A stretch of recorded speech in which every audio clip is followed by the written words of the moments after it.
Toxic relationships అంటే విషపూరితమైన బంధాలు. దయచేసి గమనించండి, విషపూరితమైన బంధాన్ని నువ్వు ఎన్ని రోజులు పెట్టి పోషించినా సరే, దయచేసి వినండి, పాముకి పాలు పోస్తే అదేమి పావురం కాదు. పాముకు పాలు పోస్తే ఇంకా త్వరగా పెరుగుతుంది నేను కాటేయడానికి. అర్థం చేద్దాం. ఇప్పుడు విషపూరితమైన బంధాలని నువ్వు పెట్టి పోషిస్తూ ఉంటే మారుతారు, అంత మారరు. నువ్వు పెట్టి పాలు పోస్తే లాస్ట్కి ఏమవుతుంది? కాటేసే పద్ధతి కొద్దిగా ఫాస్ట్ అవుతుంది, అంతే. అర్థం చేద్దండి. కొంతమందికి కరెక్ట్ అవుతున్నారు, బాగా కరెక్ట్ చెప్తున్నారు బ్రదర్, అంతా మా గురించే. విషాదం ఏంటంటే మనం అనుకుంటాం అదే మారుతారులే. దేవుడు అంటాడు, దుష్ట సాంగత్యము మంచి నడవడిని చెడుపునంటే, లేదు బ్రదర్, నాకు చాలా సెల్ఫ్ కంట్రోల్ ఎక్కువ, నేను వాళ్ళని మార్చుకుంటాను బ్రదర్, నేను మార్చుకుంటాను. వాళ్ళు నన్ను మార్చలేనంత కఠోరమైన తీర్మాన శక్తి నాకు ఉంది అని కొన్ని సొల్లు కబుర్లు చెప్తుంటారు. మళ్ళీ దానిపై చేయమంటారు తెలుసు, పైన మేము పాలు పోస్తే పాము ఏమైపోతుంది? పావురం అవుతుంది. పావురం ఏం కాదు, నేను కాటేస్తే తొందరగా కాటేస్తుంది, అంతే. See, sometimes when God tells you to quit those toxic relations, better do it. Don't live in those tombs. ఆ శ్మశానాల్లో, ఆ సమాధుల్లో ఉండొద్దని దేవుడి సేవకునిగా జ్ఞాపకం చేస్తున్నా. మూడోది, ఐడెంటిటీ లేబుల్స్, గుర్తింపు ముద్రలు. అంటే ఒక్కసారి పొరపాటు జరిగింది అనుకోండి, ఇంతే, I'm like this, I'm always like this, నేను ఎప్పుడు ఇంతే, కాబట్టి నాలో మార్పు ఎట్లా రాదు, కాబట్టి ఇంక నేను ఇంతే, పాడైపోయానండి, ఇంతే, ఇంకా దేవుడు నా జీవితంలో నన్ను బాగు చేసే ప్రసక్తి లేదు. ఉదాహరణ చెప్తాను, మీరు అర్థం చేసుకో. ఒక ఫ్రిడ్జ్ మీద డ్యామేజ్డ్ అని రాశారనుకోండి, మీరు తలుపు తెరుస్తారా? దాన్ని తెరుస్తారా? ఆ ఫ్రిడ్జ్లో పాపము చాలా ఉన్నాయి, కానీ మీరు పైన రాశారు ఏమని? డ్యామేజ్, డిస్కార్డ్ అని రాశారనుకోండి, మీరు కూడా తలుపు తెరవరు, దాన్ని తెరుస్తారా? ప్రస్తుతం జరిగేది అదే. నా బతికింతేనండి, మారదండి. కొంతమంది అంటారు భగవంతుడు మార్చాలనుకున్నా వీని పరిస్థితి మారదండి అని. పాపం వాళ్ళు పెద్ద మార్చినట్టు. They will title you, they will label you, and final you say that's over. చూడండి, ఒక చెట్టుకి కాలాలు బట్టి మారుతూ ఉంటుంది. Yes or no? ఎండాకాలం ఆకులు రాలుతాయి, తర్వాత తిరిగి వర్షం పడినప్పుడు ఏమవుతాయి? చిగురు వస్తుంది. అరే, ఒక చెట్టుకే అన్ని కాలాలు, అన్ని సీజన్స్ ఉంటే ఒక్కసారి అయిపోయింది స్టోరీ అంటే ఇక స్టోరీ అయిపోయిందని రాసుకుంటే నువ్వు దర్శించడానికి ఇష్టపడవు కదా. ఆ సమాధిని కనీసం తెరిచి చూడడానికి నువ్వు కూడా ఇష్టమో రాదు. అందుకొరకే మరి ఒక మాట అంటది మార్తా యేసు ప్రభుత్వం, ఏమని తెలుసా? అయ్యా వద్దు, ఆ ప్లేస్కి వద్దు. ఎందుకు వద్దు తెలుసా? చనిపోయి 4 రోజులైంది, దుర్వాసన వస్తుంది. There are some places where you feel so shocked.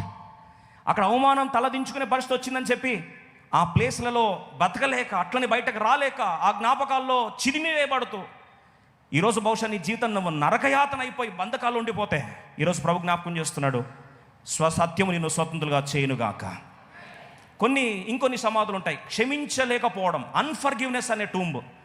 వారిని క్షమించలేం, మన వల్ల కాదు. చివరికి ఏం చేస్తాం తెలుసా అండి? వారిని గురించి క్షమించకుండా మనసులో అలా ఒత్తి పెట్టుకుంటే మనకేదో స్వాంతన కలుగుతుందని చెప్పి చాలాసార్లు ఏం చేస్తాం? ఆశపడుతుంటాం. అది ఎలా ఉంటుంది తెలుసా అండి? వాడు బాగానే ఉంటాడు, గాయం చేసిందో బాగానే ఉంటుంది, కానీ మనం మాత్రం ఆ జ్ఞాపకాలు ఏం చేస్తాం? మంచిగా మోస్తూ ఉంటాం. మనం ఏమనుకుంటే తెలుసా? అలా మోయడం వల్ల నాకు హీలింగ్ అవుతుందని. మోయడం వల్ల ఏమవుతుంది? హీలింగ్. అది ఎలా ఉంటుంది తెలుసా అండి? నువ్వు పాయిజన్ తాగి అవతలోడు బాగా అవుతాడు అన్నట్టు ఉంటుంది.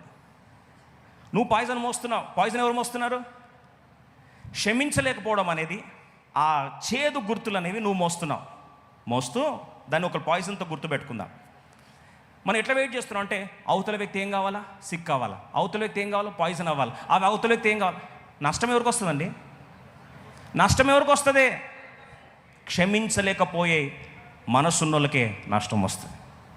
They will be all right, వాళ్ళు బాగానే ఉంటారు. అన్ఫర్గినెస్ మోస్తుంటాం కదా, మనకు అది పాయిజన్ల లోపల ఏం చేస్తుంది? కొరుకుడు పుండులాగా తినేస్తూ ఉంటారు. కొన్నిసార్లు డిజిటల్ ఐసోలేషన్ అంటారు. అంటే ప్రపంచమంతా చుట్టూ అందరు కనిపిస్తూనే ఉంటారు, కానీ నువ్వు ఏకాకి కనిపిస్తుంది. నీ కాంటాక్ట్లు అందరూ ఉంటారు.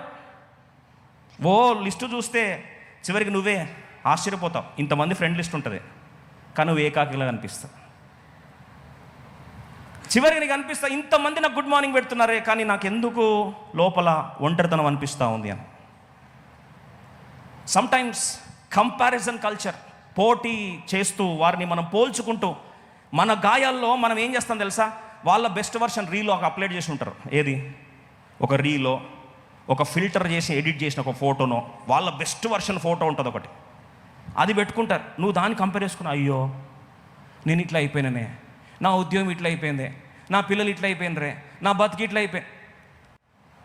You are comparing your original self with the reel version with edited version, filtered version. Compare చేసుకొని ట్రాప్లో పడిపోయి బాధపడచ్చు. అసలు ఎందుకని బతుకుతున్నానంటే అందరూ బాగుపడుతున్నారు, నేను ఒక్కని తప్ప, అందరూ బాగుపడుతున్నారు, నా కుటుంబం తప్ప. అక్కడే బ్రతికి ఒక విషాదకరమైన సంఘటన చెప్పాలని ఆశపడుతున్నా. మనలో చాలామంది ఒక డిగ్రీ చేసి ఉంటాం. బహుశా మీరు డిగ్రీ చేయకపోయినా మనకు ఒక డిగ్రీ అయితే ఉంటుంది. ఏం తెలుసా? అది ప్రొఫెషనల్ ఆర్కియాలజిస్ట్ అంటారు, పురావస్తు శాఖ నిపుణులు అంటారు. పురావస్తు శాస్త్రవేత్తలు తెలుసా? ఆర్కియాలజిస్ట్ ఏం చేస్తారంటే ఎప్పుడో పాతేసింది చెప్పండి తవ్వుకుంటూ ఉంటారు. అది ప్రొఫెషనల్గా వాళ్ళ డిగ్రీ. అది ఆర్కియాలజిస్టులు అంటేనే సమాజ్ చేసిందని ఏం చేయాలి? వాళ్ళు తవ్వాలి. ప్రభు అన్నాడు, ఎవడైనా క్రీస్తు యేసునందున వాడు, భలే చెప్తున్నారు, నూతన సృష్టి, పాతవి. కానీ మనం తవ్వుతూ ఉండాలి. ఎందుకంటే మనకు డిగ్రీ ఉంది కదా. ఏది? పిహెచ్డి ఇన్ ఆర్కియాలజీ, పురావస్తు. పాత సమాధి అయిపోయినా కూడా ఏం చేయాలి? 2019 సంవత్సరము ఫిబ్రవరి 21వ తారీఖు ఉదయకాలము 7 గంటల. తవ్వుతూనే ఉండు, ఇంకా ఆడే బతుకు. ఎక్కడ బతుకుతావు? కరెక్ట్ చెప్పారు, సమాధులలోనే వాసము చేయుచున్నవాడు. విషాదకర సంఘటన చెప్పాలని ఆశపడుతున్నా. యేసుప్రభు అడుగు పెడితే యేసుప్రభు గురించి ఒక మాట రాస్తుంది లూకాసు వార్త 24వ అధ్యాయం 5వ వచనంలో.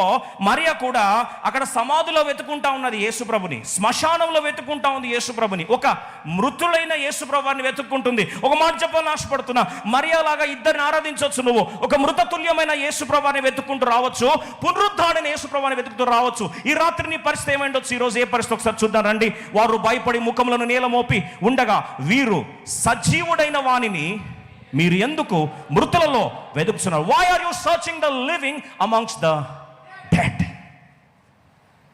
యేసుప్రభు సజీవుడు అనే వాళ్ళు చేతండి.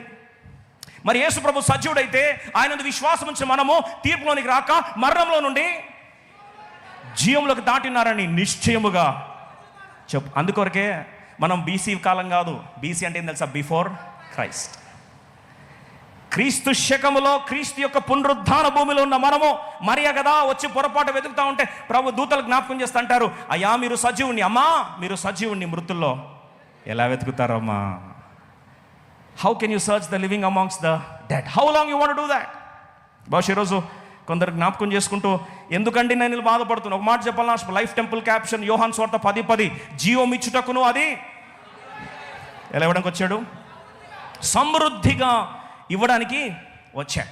అందుకొర చూడండి, ఒక శోకం ఇంకా మోస్తున్నావు నువ్వు అంటే ఆ గాయాన్ని సరిగా భూస్థాపితం చేయలేదు. If you are carrying the grief again, the point is you have not buried what is suppose to be buried. సమాధి చేయాల్సిన దాన్ని సరిగా భూస్థాపన కార్యక్రమం జరగకపోతే ఆ శోకము నిన్ను గాయము చేస్తూ ఉంటుంది, మాటి మాటికి నిన్ను కలిచివేస్తూ ఉంటుంది. సత్యము ఈరోజు నువ్వు స్వతంత్రులుగా చేయాలని నిజంగా ఆశ ఉంటే స్టాప్ ఇంటరప్టింగ్ ద రూమినేషన్. అదే ఆలోచిస్తూ ఎందుకు ఇలా జరిగింది. బైబిల్ సెలవిస్తుంది, ఆలోచించడం ద్వారా కనీసం ఒక్క అడుగు కూడా నువ్వు, ఒక్క ఇంచు కూడా నువ్వు పెంచుకోలేవు. మనం ఎట్లా పోస్ట్మార్టం చేస్తామంటే అసలు ఎన్ఐఏ పనికిరాదు, అటాప్సీ చేసేవాళ్ళు పనికిరారు, పోస్ట్మార్టం చేసేవాళ్ళు పనికిరారు. మనం ఒక దాన్ని పోస్ట్మార్టం చేసింది పొయ్యేది, తవ్వేది, వాసన ముక్కు మూసుకునేది, అక్కడ నుంచి పోయేయలేదు, అక్కడ పోని దాన్ని భూస్థాపితం చేసి దాన్ని పూడ్చలేదు, ఆడే స్టక్ అయిపోయి నువ్వు వాసన కొడుతూ ఈ వాసన పక్కోలు భరించలేక మొత్తం అది అందరికీ స్ప్రెడ్ చేస్తూ, ఇది కాదా వాడి పరిస్థితి కూడా అదేనంట. సమాధులలో వాడు ఏం చేస్తున్నాడు? వాసము చేసేది వాడ. Don't decorate those places which God tells you to bury. దేవుడు సమాధి చేయమని చెప్పే ప్రాంతాలు, విడిచిపెట్టుమని చెప్పే ప్రాంతాలని నేను అలంకరించుకుంటా అంటే దేవుని కార్యంని కళ్ళారో నువ్వు ఎప్పటికీ చూడలే.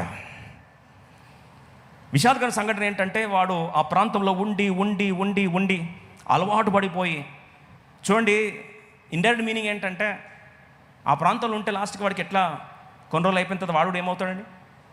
చచ్చిపోతాడు కదా. I will tell you something, the more you are acquainted with the dead things, the more you are habituated with the tombs, you will also become like one. అలా మృతతుల్యమైన ప్రాంతంలోకి వెళ్ళిపోయి మానసికంగా, ఆధ్యాత్మికంగా, భౌతికంగా ఈరోజు జీవోత్సవంలాగా మారిపోయావా? ఈరోజు సత్యము నిన్ను స్వతంత్రులుగా చేయునుగాక.